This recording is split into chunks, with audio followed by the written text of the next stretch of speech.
CBS Evening News. State laws causing confusion amid booming CBD business. I need 2 of the lip balms. Helen Kaufman-Bagan and her son Drayson sell CBD oils in their small Scottsdale shop.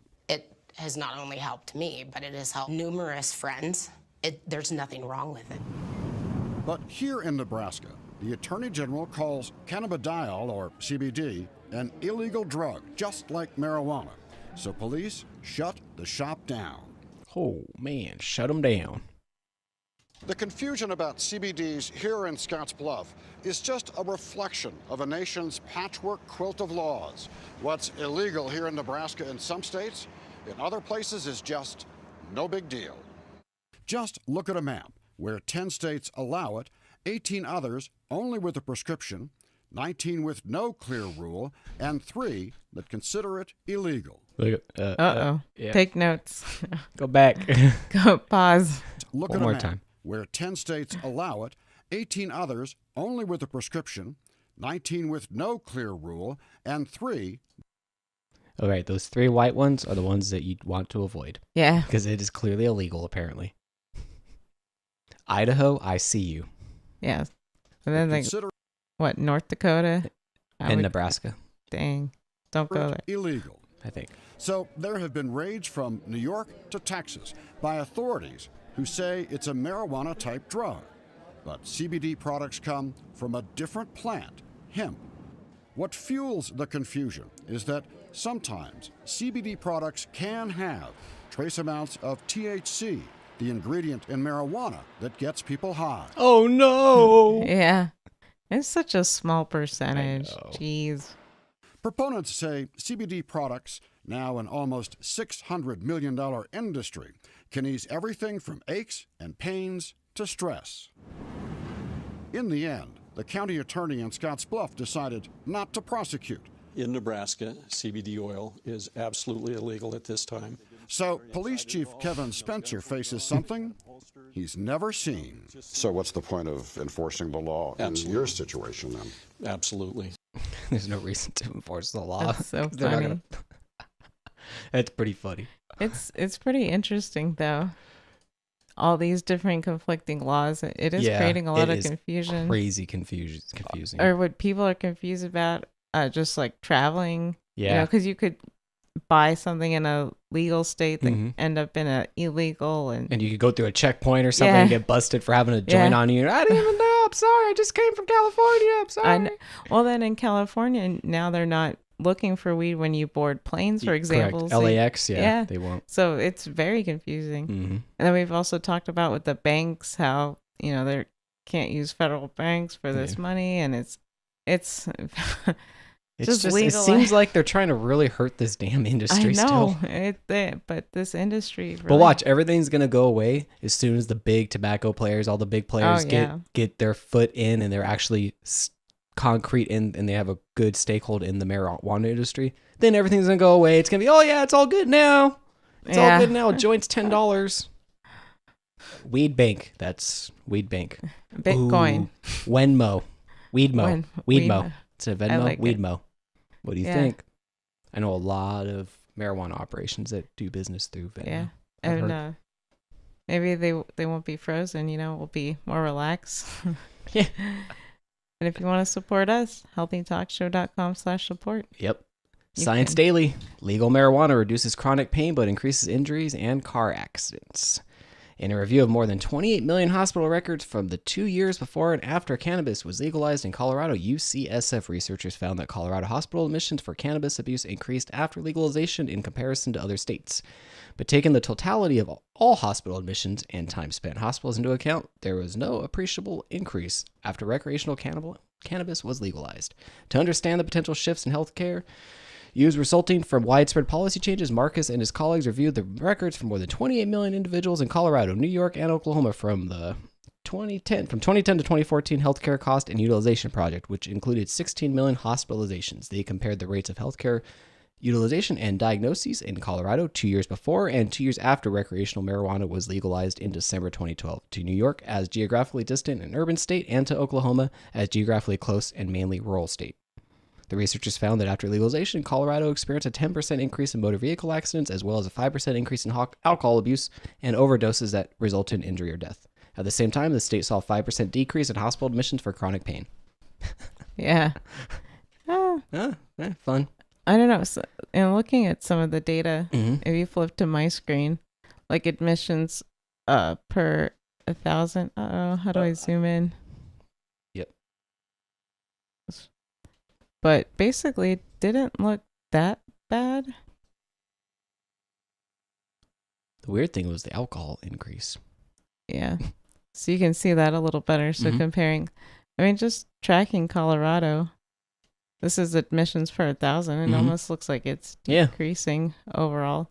One thing that I was also wondering about, because around this time, we had ride sharing start, Uber, Lyft, and those have also been correlated with an increase in traffic accidents. So, I mean, I'm not exactly sure if we can, if we have a smoking gun here, but they do mention what the other thing I found funny though is they mention how people are have decreased need for pain now, which something we mentioned. So maybe the pharmaceutical. Oh, yeah, pain goes away as soon as you start smoking marijuana. Yeah, but now the drug companies aren't going to be happy about this.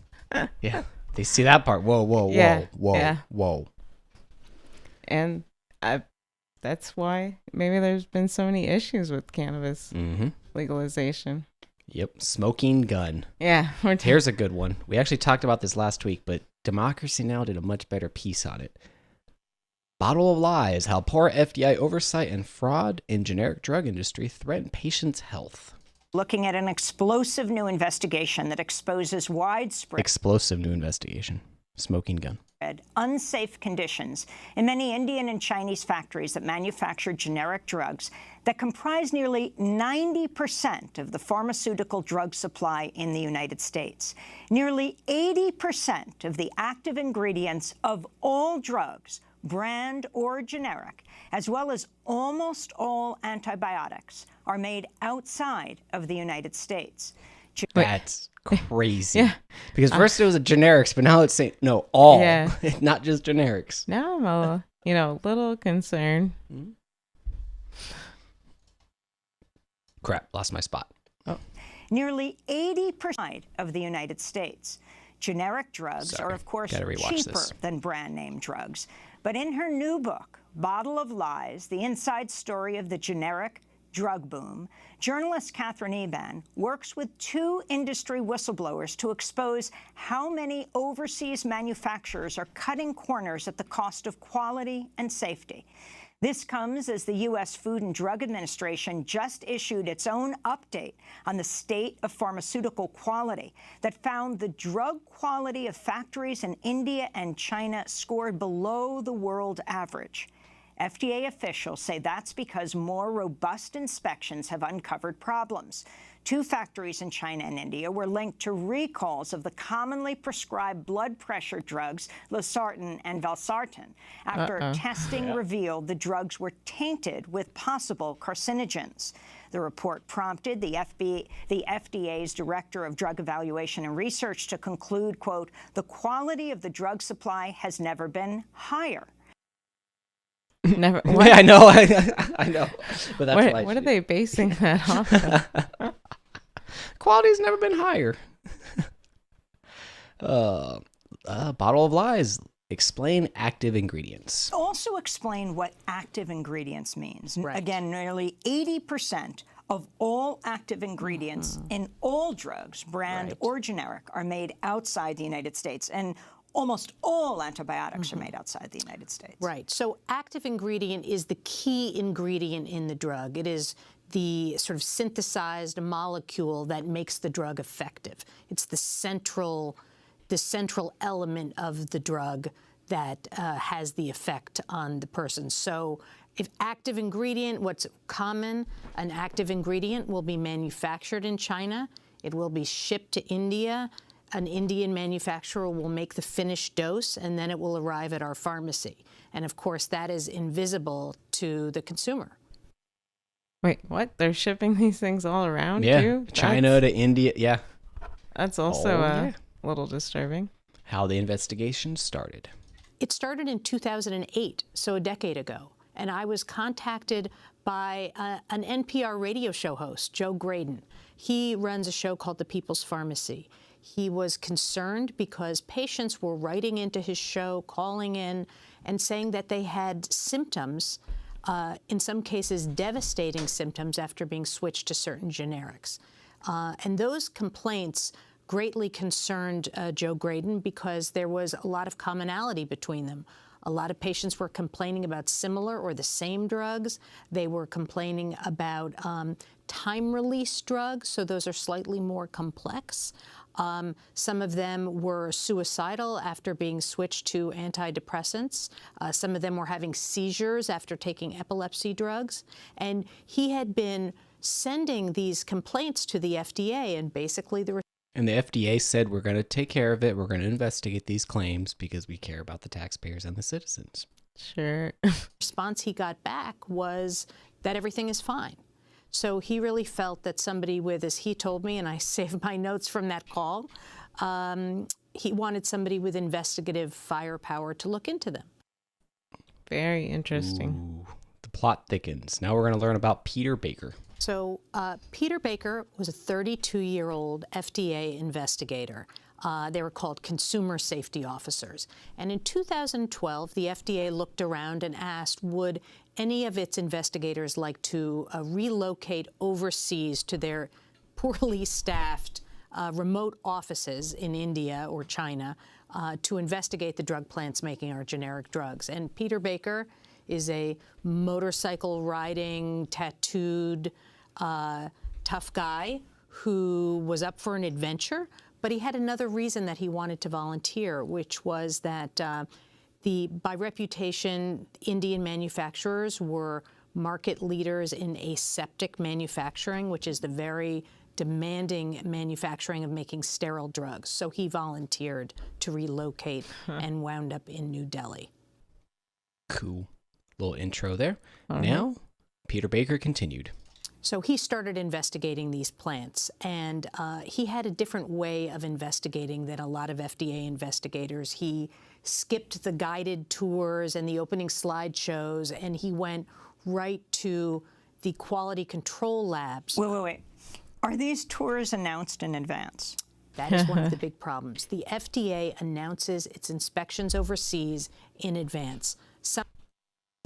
We'll revisit that later.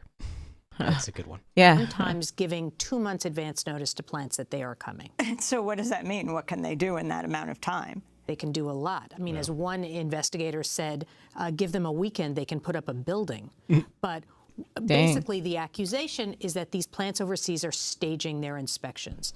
And one of the remarkable findings in my book is that they literally have data fabrication teams that come in advance of these inspections, shred documents, fabricate documents, invent quality data, invent standard operating procedures, all in advance of the FDA's arrival. Invent standard operating. Which SOPs would you like to see, the fake ones or the real ones? Yeah. The ones we wrote just for you or the ones we actually use? Wait, how are they making these drugs anyways without proper SOPs? That's really bad and really disturbing.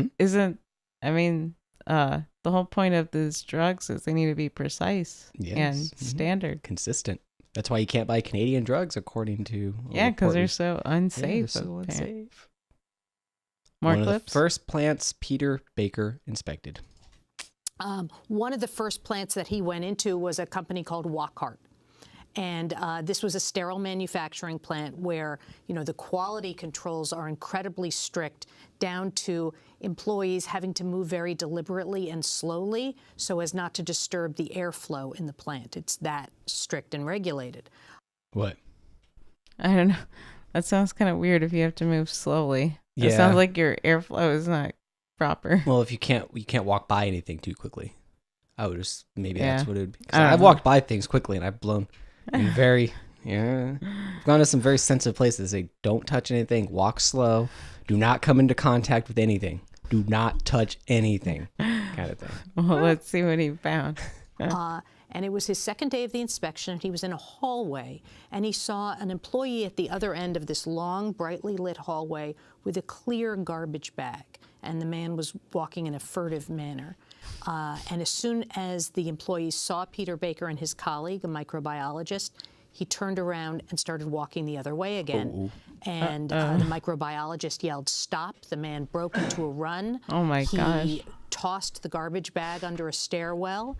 And Peter Baker opened the garbage bag and found 75 torn batch records, which indicated that insulin the company was manufacturing was contaminated with metallic particles. What? But nonetheless had been released to patients. That's horrible. In India and the Middle East. Peter Baker's only responsible for U.S. medications, but he followed the trail of these documents. He went to this area of the plant which had not been disclosed to the FDA, and he found the plant was manufacturing a sterile injectable cardiac drug on the same equipment that had created the metallic particles. So he basically exposed deep fraud in this plant.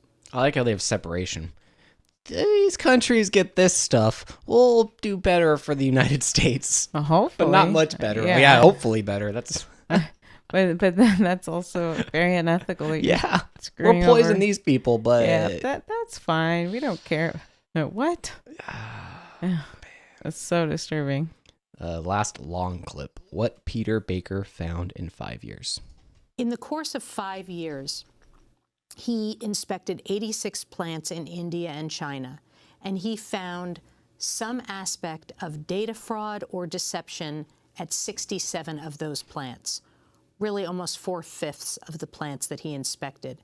And Repeat that? he found some element of data fraud or data deception in almost 4/5 of the plants that he inspected.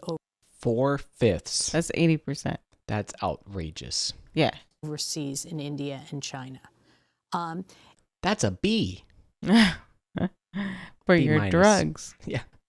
And he did it with a completely different inspection method. Instead of looking at the records that the plant was giving him, he went into the manufacturing plant's computer systems. And he started looking at deleted audit trails. And he tracked the metadata in the computer systems and realized that in many of these plants, they were conducting what are called pre-tests. They were doing an initial offline screen of the drugs to see what the quality was, and then potentially making alterations to the tests so that when they retested the drugs in the official system of the plant. Yeah. Wait, I like how they altered the test and not, fixing the actual issues. Yeah. No. We're not going to fix. No. We just run the test as a formality so we could show you this piece of paper. Look, it's tested. We ran the test. It's tested. I know. They would pass quality tests. And what happened to Peter Baker? He left the agency in March. Based on the experiences he had in India, he was followed, he was threatened. In one instance, he was poisoned with tainted water at a plant. Some of the investigators that he worked with were spied on. A hotel room was bugged. And based on this sort of aggregate experience, he was actually diagnosed with post-traumatic stress. Oh my gosh. That's horrible. He messed with the legal drug dealers who were probably worse than think about it. Everyone's afraid of the cartels, but they operate still illegally, but at least with the cartels, you really know what you're getting into. Yeah. We have one last clip. Announced inspections. A minute on that. One of the huge problems, as we discussed, is that the inspections by the FDA are announced 2 months in advance. And remarkably, the FDA even turns to these plants to arrange local travel, to arrange hotel, ground transportation. And so what happens is that the inspectors arrive, they're picked up at the airport in a luxury car, they're taken to a hotel where their rooms are magically upgraded and they never see a bill. There are trips to the Taj Mahal, shopping trips, massages, golf outing. Hookers. Sign me up. No. A system that, as one of my sources called it, regulatory tourism. And the problem is when the FDA says our drug supply has never been safer, they are discounting the fact that the findings of the plants are in this system of pre-announced inspections. Wow. So what's even the point of these inspections other than the inspector getting a free vacation? Yeah. There is... Oh, this is bad. I like that Democracy Now! Actually went into this report because we ran this report on this book last week and it wasn't this thorough. Yeah. It was very, very hands-off. But then my other question is why do we manufacture so many drugs overseas? I assume it must just be that much cheaper, but... Yeah, but is it's that's something that our population consumes. Yeah. That's the issue. And we're taking the FDA's, they're letting the companies set up the trips and arrange everything. That is stupid. That is stupid. I mean, they know exactly where you're going to be and they schmooze you. Either way, you're already biased. You know what's funny? Because I have experience in food safety. Yeah. So I have experience with 2 auditing firms, AIB and Silica. Both of these firms, you schedule them to come out to audit you. So you know when they're going to come. A 30-day window, and you pay them to come out. One of the firms, I won't say which one, they don't really look at things. They just look at the records you provide them. They say, I want to see all these binders. I can fabricate a nice binder. No problem. So that's it seems like these auditors are just getting a little lax across the board, maybe. And that's food safety. So that's... Yeah, that's kind of disturbing. Yeah. We were dealing with direct food product stuff. So it's... Yeah. I don't know. But I mean, drugs. Drugs. Manufactured overseas. You know, I thought you were a little paranoid not wanting to put all these things in your body, but I told you. I don't know where they come from. I know. And now, hello, proof is in the pudding. We don't know where they're coming from. You think you're taking something and you're getting who knows what crap and other doses, wrong doses. But the problem is this has fatal consequences sometimes. Worst case scenario. Or you're just not being properly medicated. It's terrible. I guess we have to get our own little mask back at home or something. Hey, that's not a bad idea. That'd be good. HealthyTalkShow.com/support. Yes. Help pay for it. Are we good? Ready to round off the show? I think so. Hopefully you learned a lot. Yep. Knowledge is power. Hopefully you learned a lot. Thanks for tuning in. Reach out to us. Ask at HealthyTalkShow.com. Instagram and Twitter, Healthy Talk Show, drop the W. Leave us a voicemail over at 509-878-3229 and HealthyTalkShow.com/Discord. Love and light. Love and light. Thank you so much for watching. For more Healthy Talk Show, please consider subscribing to our podcast over at HealthyTalkShow.com/subscribe. It's free. Twitter and Instagram at Healthy Talk Show, drop the W. We record the podcast live Mondays at 8 p.m. Pacific Standard Time over at HealthyTalkShow.com/live. Love and light.